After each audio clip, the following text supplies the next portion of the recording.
Buhay Party List Representative Lito Atienza believes there's no other Politiko to blame for ABS-CBN shutdown except House Speaker Alan Peter Cayetano.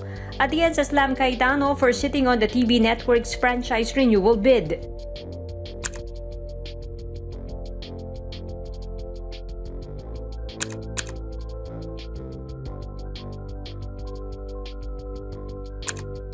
Atienza said Cayetano ignored calls for the House of Representatives to hear bills on ABS-CBN's franchise.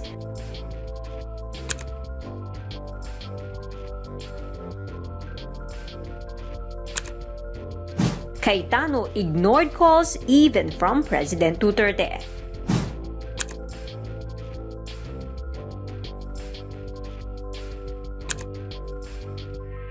Cayetano has repeatedly claimed there's no move in the House to shut the Kapamilya network down, but he never made hearings on ABS-CBN's franchise a priority.